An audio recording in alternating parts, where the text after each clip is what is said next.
Baik, assalamualaikum warahmatullahi wabarakatuh. Perkenalkan nama saya Faisal Gunawan, NIM B1021 211027 dari Prodi Manajemen kelas A.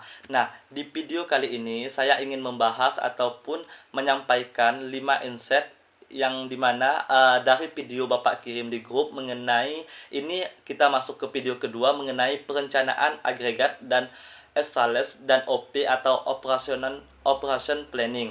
Nah, dari video kedua ini saya mendapatkan insight mengenai yang pertama itu the planning process.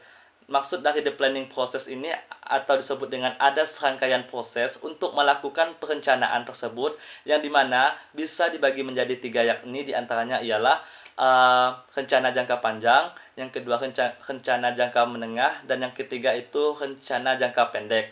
Nah, dari rencana jangka panjang itu waktunya lebih dari 1 tahun. Kalau rencana jangka menengah itu waktunya 3 tahun 18 bulan. Nah, untuk rencana jangka pendek itu waktunya di bawah 3 bulan.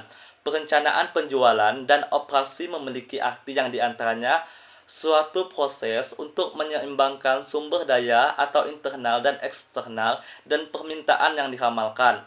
Selain itu, komunikasi rencana kepada mereka yang bertanggung jawab atas pelaksanaannya.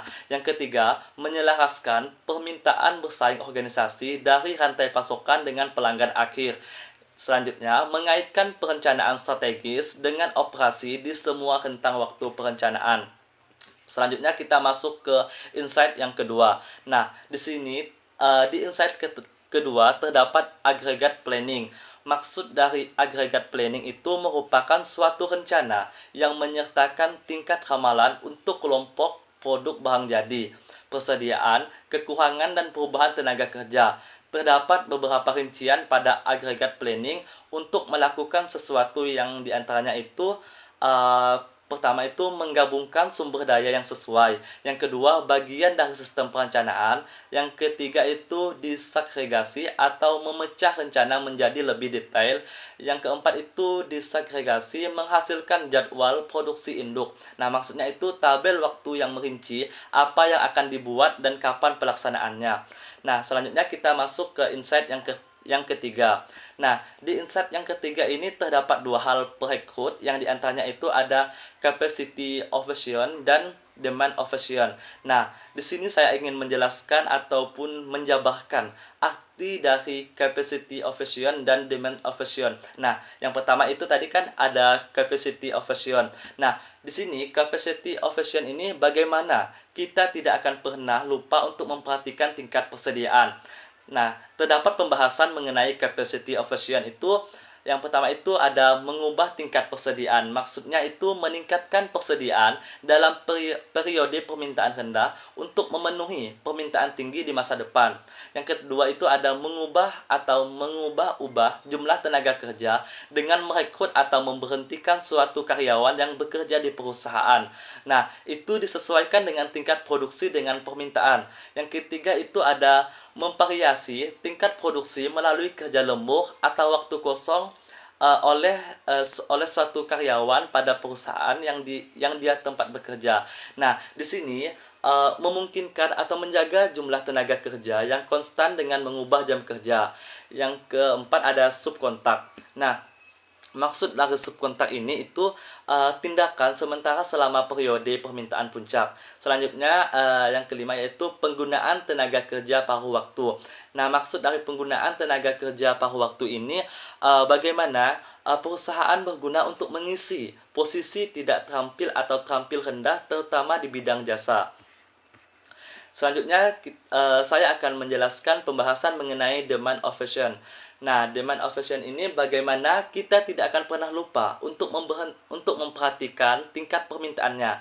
Nah, terdapat pembahasan mengenai yang pertama itu mempengaruhi permintaan. Contohnya itu gunakanlah iklan atau promosi untuk meningkatkan permintaan dalam periode rendah pada suatu produk dan mencoba mengalihkan permintaan tersebut ke periode yang rendah. Nah, selanjutnya yang kedua itu ada tunggakan pesanan selama periode permintaan tinggi. Artinya itu seperti pesanan yang diterima di perusahaan namun tidak dapat dipenuhi pada saat itu. Yang ketiga itu ada bauran produk dan jasa yang melawan tren musiman.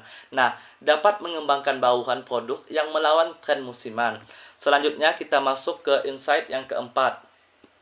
Di sini, pada insight yang keempat ini terdapat pembahasan selanjutnya terkait dengan bagaimana melakukan percampuran pilihan untuk mengembangkan rencana, yang dimana terdapat 3 strategi, yang diantaranya ialah itu yang pertama ada chess strategi, level strategi, mixed strategi. Di sini saya ingin menjelaskan satu persatu dari 3 strategi yang sudah saya sebutkan tadi. Nah, langsung saja ke pembahasannya. Itu yang pertama ada chess strategi. Di sini chess strategi ini berfungsi atau berguna strategi perencanaan yang menetapkan produksi sama dengan ramalan permintaan untuk setiap periode, memvariasikan tingkat tenaga kerja atau tingkat produksi yang bervariasi dan disukai oleh banyak perusahaan di bidang jasa. Selanjutnya kita masuk ke level strategi. Nah, di sini level strategi mempertahankan tingkat keluaran atau tingkat produksi atau tingkat tenaga kerja yang konstan pada rentang waktu perencanaan. Kemudian, produksi harian seragam, gunakan inventaris atau waktu ide sebagai penyangga. Produksi yang stabil menghasilkan kualitas dan produktivitas yang lebih baik. Yang ketiga tadi ada mixed strategi atau mix strategi. Nah, maksud dari mix strategi ini kombinasi dua atau lebih variabel yang dapat dikendalikan untuk menentukan rencana produksi yang layak. Selanjutnya kita masuk ke insight yang kelima. Nah, di insight yang kelima ini terdapat metode dalam melakukan perencanaan atau methods for aggregate planning. Nah, di sini terdapat metodenya. Yang pertama itu ada graphical methods, yang kedua ada teknik populer, yang ketiga ada mudah dipahami dan digunakan, dan yang keempat ada hanya memerlukan penghitungan terbatas. Jadi, sekian penyampaian dari saya. Kurang lebihnya saya mohon maaf. Baik, cuman itu yang dapat saya sampaikan dari penyampaian 5 insight untuk video kedua ini.